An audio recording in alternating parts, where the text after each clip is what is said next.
정말로 아찔할 뻔했던 상황입니다. 병원 입원복, 이 환자복을 입은 한 남성이 마트와 택시에서 정말로 섬뜩한 흉기를 들고 상당 시간 난동을 부렸습니다. 영상 입수됐습니다. 영상부터 만나보시죠. 지금 보시면 환자복 위아래 입원복이에요. 환자복을 입은 남성이 슬리퍼를 신고 찍찍찍 마트로 들어가더니 마트 정육 코너에 놓여있는 큰 고기를 써는 흉기를 들고 지금 마트 계산대에 있는 직원을 향해서 이 흉기로 위협을 하고 있는 장면이 마트 CCTV에 포착이 됐습니다.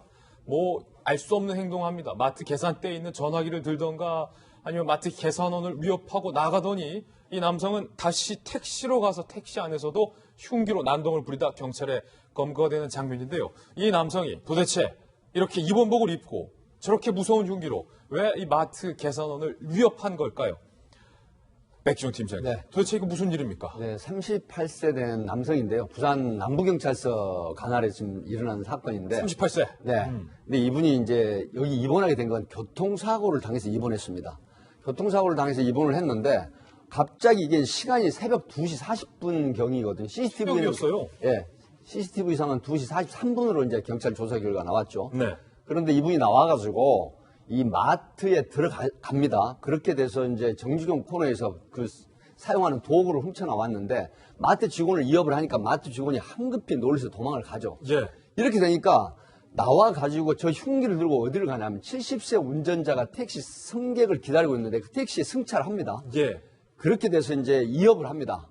내가 가자는 대로 가지 않으면 죽이겠다. 이런 형태로 이제 협박을 하니까 택시 기사분은 얼마나 황급하겠어요. 이 심야 시간에. 그래서 결국은 가다가 교통경찰이 음주단속하는 지점에 있는데 이때 마트 직원이 신고를 마침 합니다. 예. 이렇게 돼서 112 페트롤카 순찰차가 추격을 하고 그다음에 교통경찰관이 음주단속하는 시점에 이분이 위기를 모면하기 위해서 시동을 끄고 그대로 밖으로 도망을 합니다. 네. 이때 이제 차 안에 있는 이 38세 된 분이 결국은 체포가 되죠. 경찰들에게.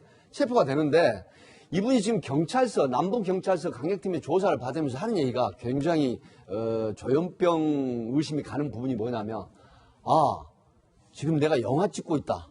아, 그래요? 예, 본인이 마치 주인공인 것처럼 형사들에게 내가 영화 찍고 있다. 그러면서 지금 부산 남부경찰서에 체포가 돼서 조사를 하는 과정에서 나 지금 영화 찍고 있다. 네네, 영화 찍고 있다. 이제 이런 걸 보고 이건 뭔가 예전에 정신질환이 있는 분인가 싶다라고 해서 이제 확인을 했는데 가족들의 진술은 수년 전에 공황장애와 우울증 치료를 한 적이 있다라고 하는데 이걸 접한 분들은 조현병 증세다라고 이제 얘기를 하고 있기 때문에 정확한 어떤 질환에 대해서는 좀 더 조사가 필요하다 이렇게 보입니다. 이분의 어떤 발언 내용들을 좀 저희가 조사를 해봤는데 그 흉기를 들고 와서 마트 직원을 위협할 때 너도 같은 편이냐라고 물어보면서 흉기를 위협을 했다는 것.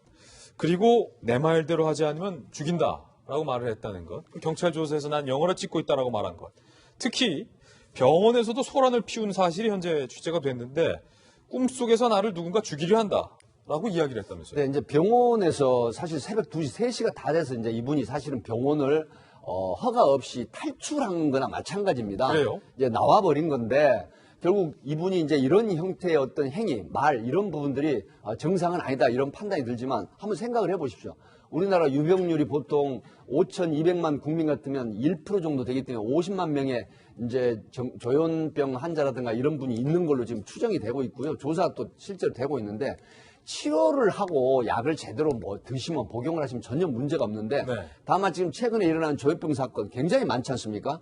이런 부분은 치료를 중단하거나 약을 복용하지 않고 그다음에 무관심 속에 방치가 되면 사회적으로 굉장히 큰 이슈가 범행이 일어나 버립니다. 이런 부분이 정말 그 뜨거운 감자이고 아킬레스 건이라고 이제 이런 얘기인데 사실 조현병 환자는 대체적으로 어떤 겁니까?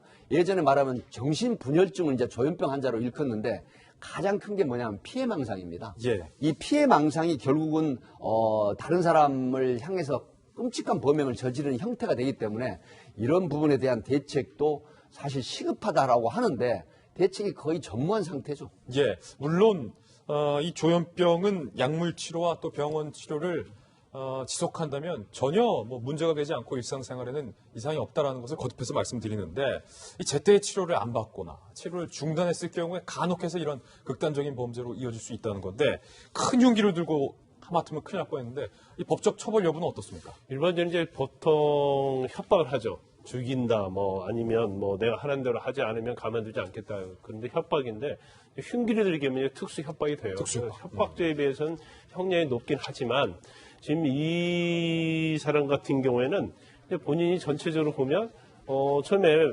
교통사고로 입원했잖아요. 예. 거기서 꿈속에서 나를 죽이려고 한다 그러면서 외치면서 일어나서 난동을 부렸다는 거잖아요. 그러니까 갑자기 일어나서 누군가 날 죽이려 한다 외치면서 그렇죠. 일어나는 그래서 거예요. 이런 경우 막 무조건 조현병이다 볼 수는 없어요. 그러니까 네. 전력의 조현병으로도 치료받는 전력이 없고 우울증과 이제 공황장애인데 그중에서 이제 우울증이 어떤 정도가 굉장히 심해지면 이제 환청에는 이제 환각을 볼 수 있거든요. 그렇군요. 그래서 피해망사로 가는데 이제 그런 부분에 있어서 이제 본인이 거기에 휩싸여 있는 거죠. 그래서 물론 이제 피해자들이 뭐 중한 상해를 입는다거나 뭐 다치지 않아서 다행이긴 합니다만은 이제 본인의 그러한 상태들이 사실은 재판 과정에서 네. 참작될 여지가 있는데 이제 우리나라에서 이런 경우에 할 수 있는 게 별로 없어요. 법원에서 선고를 하면서 치료 명령을 합니다. 치료 명령. 그렇죠. 공주치료감서에 가서 치료를 하라고 하는 건데 사실 이것이 장기간 있을 수가 없거든요. 그러면 단기간 있고 단기간 있는 것은 일종의 형벌의 대체이기 때문에 조만간 또 나와요. 그러면 나온 다음에 국가에서 관리할 수 있느냐? 관리할 수 있는 방법이 없거든요. 그래서 일단 우리가 물론 인권도 중요하지만 중증으로 정신적으로 장애가 있는 분들이나 또 그런 분들이 어떤 범죄 재범이 위험성이 있는 경우는 이제는 이제 보호처분이나 보완처분을 통해서 강제 입원시키는 방법도 예. 심각하게 고려를 해봐야 한다 이렇게 봅니다. 이 30대 남성이 조현병인지 아닌지는 아직 공식적으로 확정이 안 됐다라는 말씀 드리겠습니다.